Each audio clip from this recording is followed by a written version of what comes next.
Well, he did it, and you. After being gone for over 15 months, UFC light heavyweight Jon Jones has completed the comeback from a ridiculous slew of personal issues, legal troubles, failed drug tests, and now has earned his UFC light heavyweight title back as he defeated former champion Daniel Cormier. So now the question begins, who should he face next? Regardless of whether it's a title defense or not, there are many interesting names on the list, of course. My name is Eddie Law, and these are the top 5 fights to make for Jon Jones. Number 5, Brock Lesnar. Yes, we're jumping into the crazy already. Both Jon Jones and Brock Lesnar have reportedly said that they'd be interested in fighting each other.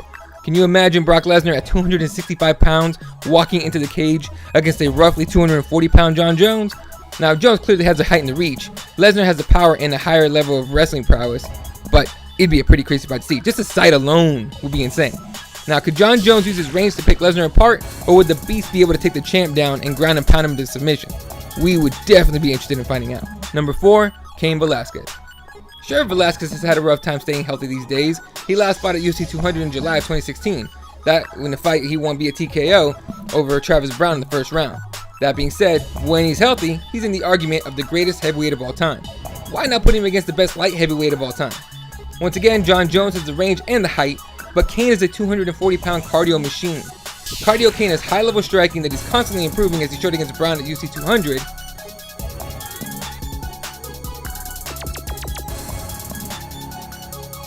And he's also got high-level wrestling and a will to win. He's a fighter who uses constant pressure to suffocate his opponents, and he rarely goes to decision. Cain is also a teammate of former champion Daniel Cormier, so I'm sure getting a little payback will be in order for Team AKA. Jon Jones could be in for a very long night in this one. Of course, that is if Cain is healthy. Number 3, Jimmy Manawa. Manawa is a powerful striker who is known to take guys out with one shot. He has dropped the likes of Vincent St. Preux and Corey Anderson. Okay, so Manawa hasn't fought the level fighters that Jon Jones has, but looking at the depth of 205 pounds, who else are you going to throw in there that won't be a rematch? Let's get some new blood in there and see if we can get some magic, fist being Rockhold style. Number 2, Anthony Rumble Johnson. Yes, we know, Rumble is not retired and he's getting into different kinds of industry now that he's not smashing human beings. But imagine if he agreed to come back in order to face Jon Jones. He was supposed to fight him at UFC 187, and we'd finally get to see one of the most anticipated fights of light heavyweight history.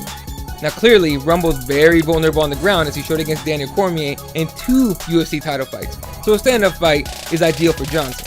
Again, Jon Jones has the reach and the height and probably the wrestling, but Rumble only needs one bomb to land in order to drop any human being on the planet. If Daniel Cormier can land a few on Jon Jones, please believe Anthony Rumble Johnson can as well. Number 1, Alexander Gustafsson. Do you remember UFC 165 in Toronto, Canada? In what many thought would be a standard Jon Jones fight, as in he would dominate and destroy, we ended up with one of the best fights of all time, an instant classic. Sweden's Alexander Gustafsson showed a ridiculous amount of heart as he took the champion to 5 rounds of bloody war.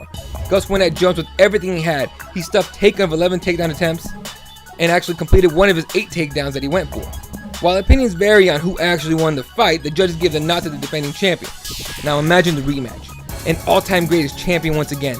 A challenger who overcame adversity and is now riding a 2-fight win streak, doing it once again. Was the first fight a fluke, as Jones has been known to say, or does Gustafsson actually have what it takes to dethrone the champion? It would be a ridiculous storyline to say the least, and likely an insane fight to see. Have some names we may have missed, or maybe some fantasy fights with the champion? Leave them in the comment section below. Make sure to subscribe to get future videos automatically to your feed, and of course share with your friends. My name is Eddie Law. You can follow me on Twitter at elaw31. You can follow the page at CrossroadsMMA, and of course check out all the content at crossroadsmma.com. Follow us on everything, and we'll see you next time.